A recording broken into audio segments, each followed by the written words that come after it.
Hey guys, welcome to Audrey's reading area. Yeah. Alexa, what time is Audrey's reading area? Live Audrey Reads in her area live at at 8 8. o'clock p.m. All right, you guys. Shout out to my grandbabies. Korea, Sanaa, David the Third, and Kaden. I love you guys. I miss you so much. All right, everybody, please click like and share. Then go to YouTube. Yeah, look for Audrey's reading area and smash that subscribe button for me. Punch it. Yeah, click. Hammer it. Just subscribe. All right. Thank you so much. Today's multicultural awareness, or should I say multicultural Wednesday? Oh, I'm so sorry. Multicultural Wednesday. So today we're going to read about Kenya. Yes, a ticket to Kenya. Not a girl either, not somebody's name. Listen up. Kenya, written by Sean McCollum. Sean McCollum. Kenya. Interesting. So it says, let me see. All maps and artwork are used courtesy of John Erst. Okay.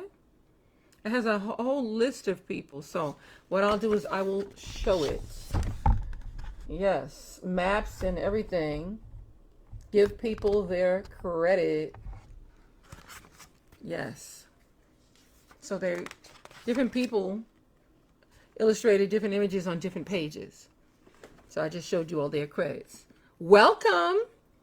To find the country of Kenya on a map, locate the continent of Africa and look for the biggest lake. The biggest lake. That body of water, oh, should I say Lake Victoria? Blue is the lake, right? That body of water is Lake Victoria, which touches Kenya's southwestern edge. The Indian Ocean meets Kenya's eastern side. This African nation does not have seasons, spring, summer, autumn, and winter, like North America does. Instead, Kenya has wet and dry seasons. Wet and dry seasons. Wow. When it does not rain for a long time, some lakes and rivers dry up. They fill again when the rain comes. See that? Kenya.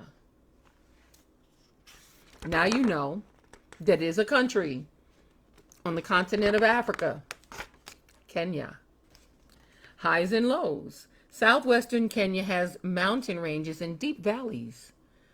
This part of Kenya, called the highlands, gets cool weather. The lowlands near the Indian Ocean have hot weather. What do these regions have in common? Lots of rain and lots of people. Most Kenyans are farmers and need water to raise crops. What is between the highlands and the lowlands? The savanna, dry grasslands. See, these are steep mountains from Kenya's highlands. Sandy beaches are great places to cool off in the hot lowlands. A group of giraffes gallop through the Kenyan savanna, a dry, grassy area that is home to many types of animals. So we will show you the pictures. I will show you the pictures. Map whiz quiz. Take a look at the map on page 4. I'll show it to you in a minute. A map is a drawing or a chart of a place. Trace the outline of Kenya on a piece of paper. So you can rewind, go back to that map, pause, put your paper on there, and trace the outline of Kenya. Do you see the Indian Ocean on the map? Mark this side of your paper with an E for east. Find the country of Uganda, write a W for west on that side. Color Kenya green. Choose another crayon to color the 5 countries that touch Kenya.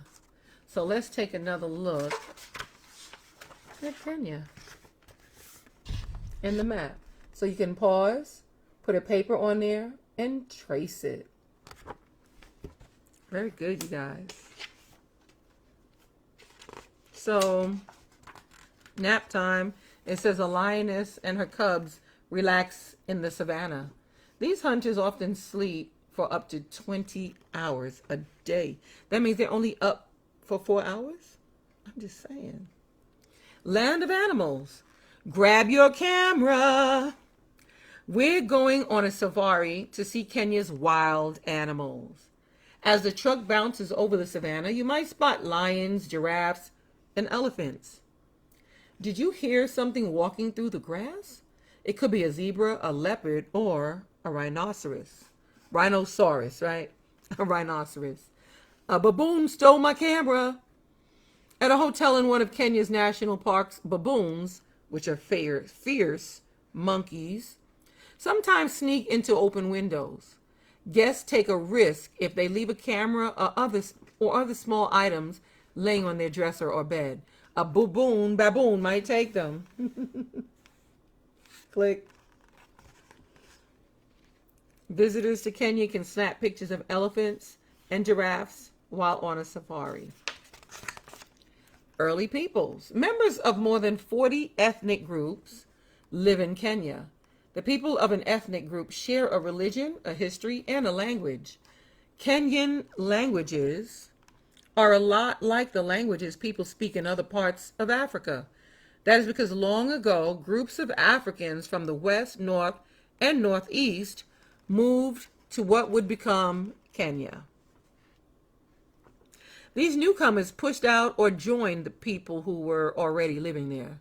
Since thousands of years ago, Kenya's super farmland drew settlers from western, northern, and northeastern Africa. They are the long ago relatives of modern-day Kenyans. Old bones. Let's read that. In Great Rift Valley in western Kenya, scientists discovered some bones that are millions of years old. No kidding. They think these skeletons may be from human ancestors, which would mean that our earliest relatives lived in East Africa. Our earliest relatives lived in East Africa. That is how the region got the nickname the Cradle of Humanity.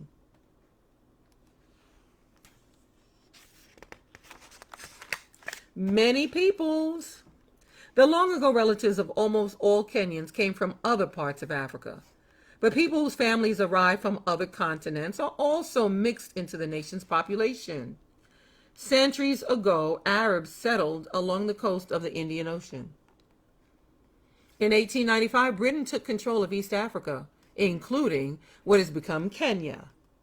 During British rule, Indians came to help lay railroad tracks in Kenya, and many stayed. The Portuguese ruled the eastern coast of Africa. They built this huge fort in the coastal city of Mombasa. And look at this. Because long ago, Arab traders introduced dhows, a type of sailboat, to Kenyan sailors. These Indians are related to people who came to Kenya from India in the early 1900s. So interesting, right? Who are you? Beautiful, beautiful people there. This woman is a member of the Kikuyu, the largest ethnic group in Kenya. The Kikuyu. Who are you? The way Kenyans live depends a lot on whether their long ago relatives settled in the highlands, in the savannah, or on the coast.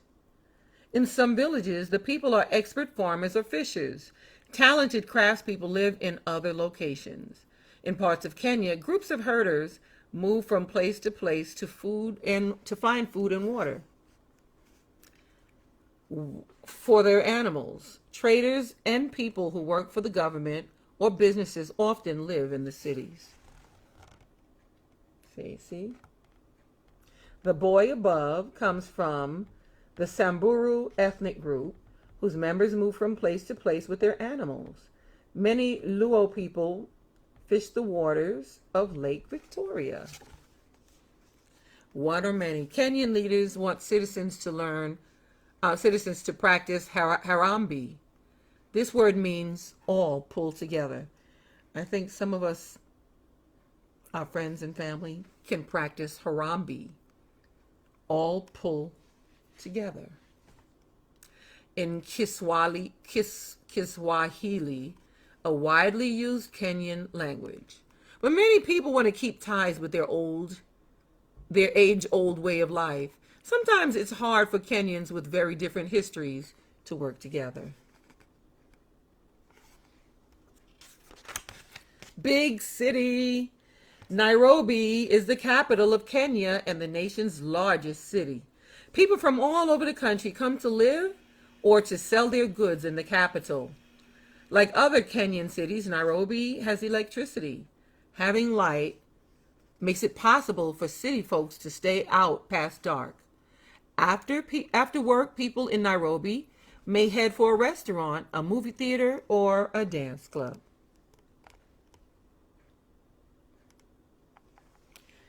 So, a building constructed during British rule shares the Nairobi skyline with this modern structure.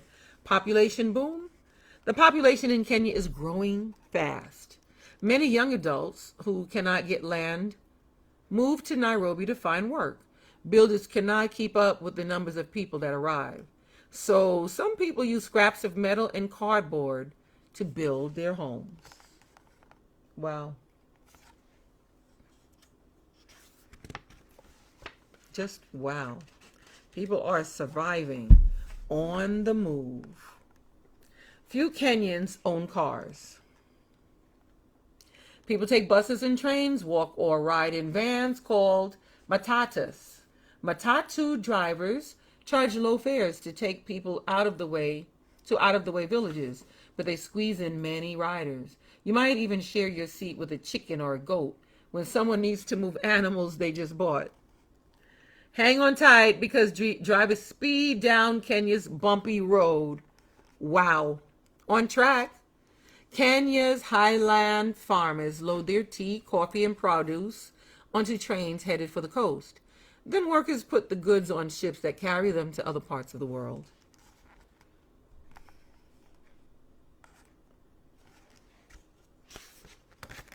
Village life. Nice. I'm not sure if my neck is strong enough for that. Just saying.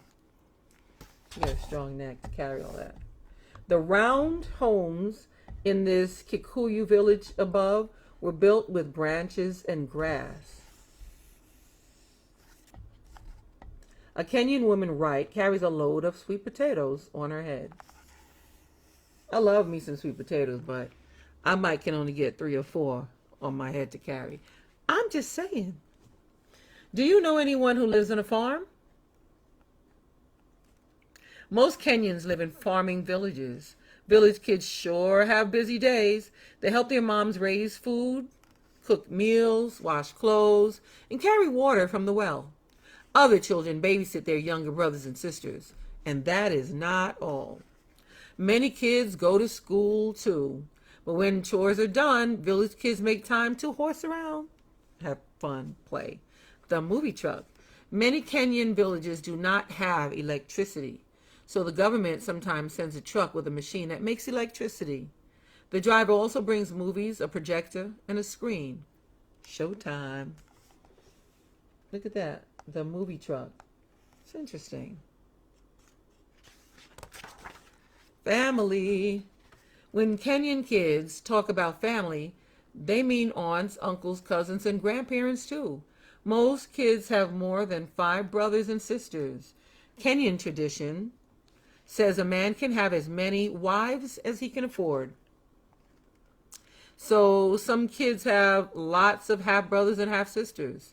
These days, more men marry just one woman.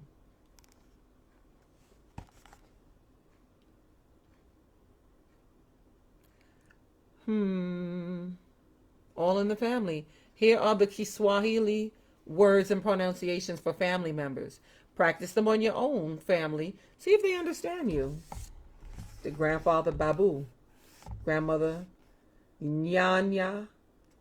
Father, Baba. Mother, Mama. Oh, everybody says Mama, huh? Uncle, Mjomba. Aunt, Mbiamba. Son, Bin. Daughter, Binti. Brother, Nduji. Sister, Dada. Okay. Kids often have many brothers and sisters, so Kenyan villages have lots of children. You see that? Lots of children. Interesting. Home, sweet home. Some Kenyans live in modern apartments or houses with plumbing and electricity. But in many villages, families build homes from what they find nearby. They construct walls from branches and a mixture of grass and mud to make a snug roof. Kenyans weave palm leaves or grass. In some homes, grown-ups cannot stand straight because the ceilings are just 5 feet high. Do not waste a drop. If a village does not have running water, kids and their moms must carry heavy containers from wells, sometimes for several miles. Other families can afford to pay someone to deliver jugs of water. Kenyans build their homes from all sorts of material. Some farmhouses are made of wood, mud, and grass. Near Nairobi, brick houses are common. A Maasai woman adds some mud to the roof of her home. Look at that. Interesting. Shared language. Each ethnic group in Kenya has its own language. They have its own language. In villages or when city folks are at home, Kenyans use the language of their relatives. But lots of Kenyans learn Kiswahili so they can understand one another when they meet at the market, at school, or at work. In fact, Kiswahili is Kenya's national language. English is the official language, which Kenyans use for government and international businesses. Kenyan kids study English in high school. English is Kenya's official language. Do you recognize some of the words on these posters? Let's see, do you? I know you do. Sidetrack. Have you seen the movie The Lion King? I know you have. Did you happen to wonder why the lion was named Simba? In Kiswahili, Simba means lion.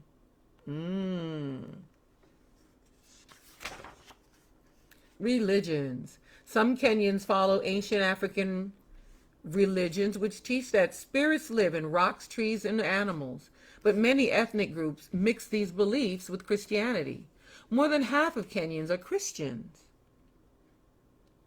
Arabs brought the Islamic religion to Africa. In some coastal cities, many Kenyans and Muslims, followers of Islam, Kenya's ethnic Indians practice Hinduism, a religion their families brought from India. So there's a letter here. I'll put it up to the screen. You can pause and read it. The diviner. In Kenya, the village diviner often plays many roles. The diviner may be asked to help the sick, or to give advice, or to perform magic. And that's the picture for that, the diviner.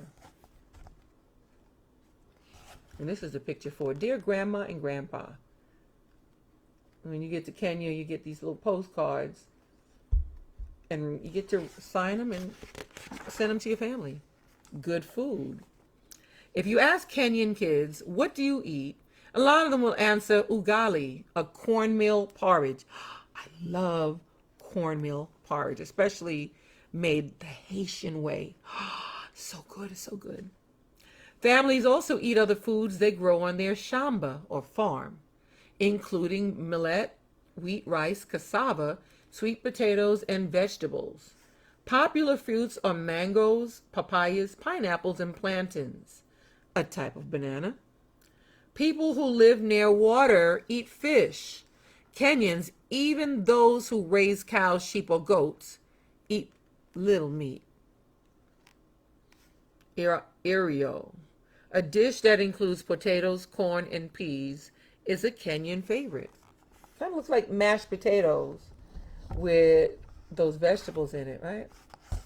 So here is baked plantain, a baked plantain recipe.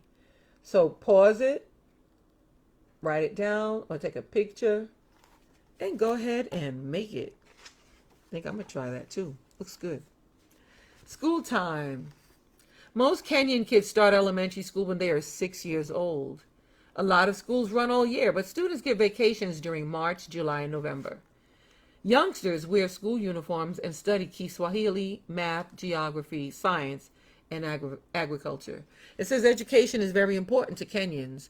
Students in Kenyan high schools and colleges study hard. They study hard. They are not joking about it. Parents must pay money for kids to go to high school.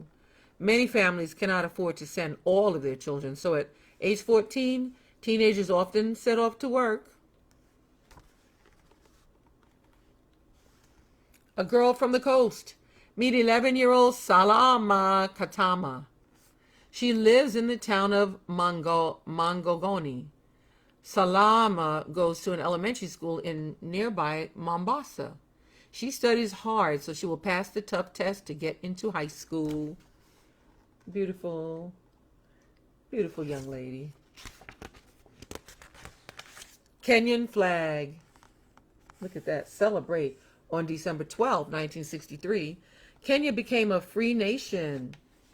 Each year, city dwellers celebrate huge parades. Musicians and dancers wear fancy costumes. Many people return to their home villages to spend the day with relatives. Religious holidays are important to Kenyans. Christmas and Easter mean the most for Christians.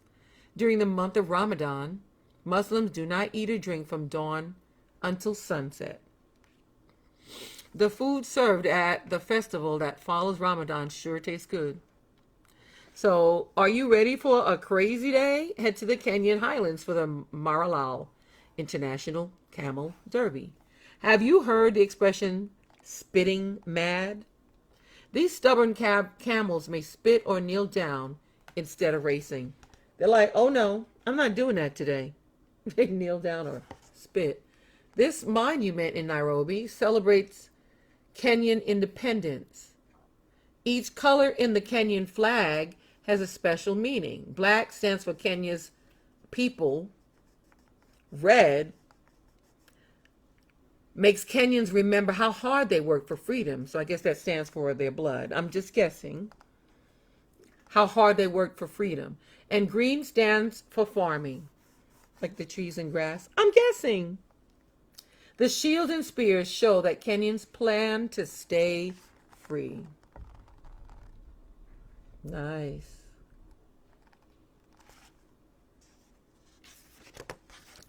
Sports and games. On your mark, get set, go. Kenya's runners are fast. They won 8 medals for Kenya in the 1996 Summer Olympics, but Kenyans also enjoy team sports. Their favorite game is soccer, which they call football. When Kenyan kids are not racing around the savannah or kicking a soccer ball, they try to beat one another at checkers or in a board game called Kigogo. 2 Kenyans enjoy a game of Kigogo. Safari Rally. Springtime in Kenya means the Kenya Safari Rally. Race cars zoom over Kenya's bumpy dirt roads. Onlookers should not get too close to the roadside. Cars sometimes spin out of control. Wow. And people in Kenya love sports. Kenyan long-distance runners are some of the best in the world. In the world. Kenyan soccer players below show off some fancy footwork. So let's check those out. They must go through some intense training. Dance and music. Boing. These Samburu men are performing a special dance where they can jump as high as they can. Get a closer look. They can jump as high as they can. See their feet? And their feet are off the ground. They're jumping pretty high. Dance and music. Traditional dances for births, weddings, and funerals make these events even more special for Kenyans. Long ago, people wrote music to go along with dances. But these days, Kenyan musicians mix age-old African sounds with music from around the world, such as rock and roll. Watch a Kenyan band, and you may see one member playing a hand-carved African drum, while another musician strums an electric guitar. Kenyans of all ages love music. Okay. In Nairobi, children take part in music competitions.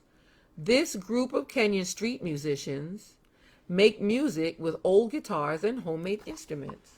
So let's first take a look at the kids dancing and the musicians.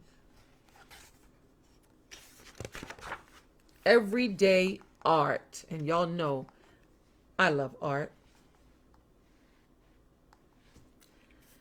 The colorful beaded jewelry made by Kenyan's Maasai people is known around the world. Oh, wow. That's like amazing. Look at that. Amazing. Kenyans like to make everyday objects beautiful.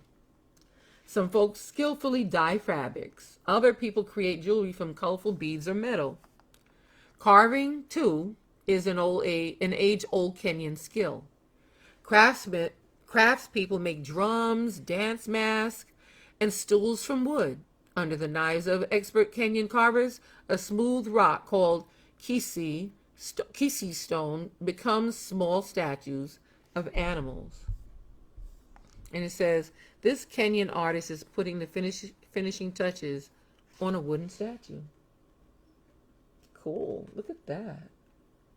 Look at this. Can you see? How cool is that? Story time. You know, I've been reading you stories. Sikilizeni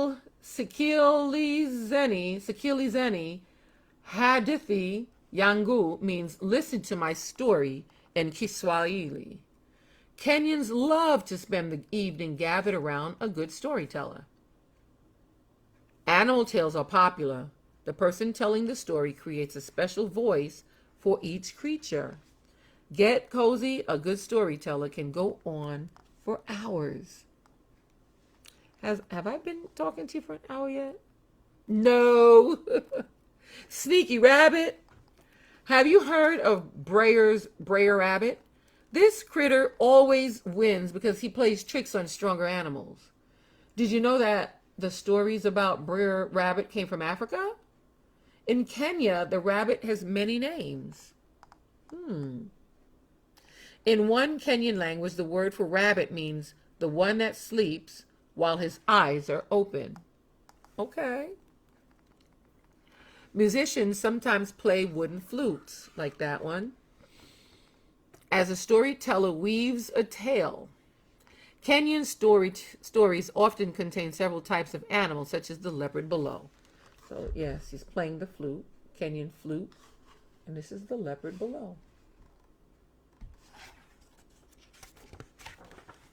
New words to learn. Mount Kenya, the country's tallest mountain, is the second highest mountain in Africa. Look at that. It's beautiful.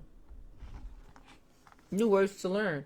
Capital, continent, ethnic group, ethnic Indian, lowland, mountain range, population, safari, savanna, and valley. Sidetrack. Some folks in Kenya feel that it is rude to eat inside.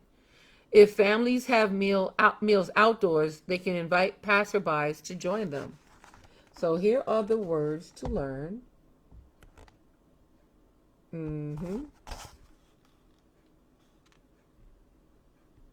Pause, write them down, read them, learn them. New words to say. New words to say. All those words I was trying to pronounce, and hopefully I said them right. Hopefully I did not mispronounce. But these are new words to say. Feel free to rewind, pause, and learn them. The end. Oh, wow. The end, you guys. Thank you for being here, and thank you for listening to me read fun, exciting, and cultural books like this, right? Cultural. Yes. A ticket to Kenya. Well, you guys, I'm so glad we had this time together. Thanks, Mom, for always being here. Thanks, Cousin Elliot and friend Victoria, for always sharing my videos. Thank you guys for always being here and listening. Thank you guys for going to YouTube, looking for Audrey's reading area, and smack smashing that subscribe button. Thank you guys, and I'll see you tomorrow, right? Live, Live, live at 8, right? Don't forget, share my videos. Smash it. Smash the subscribe button, and then share my videos with everyone.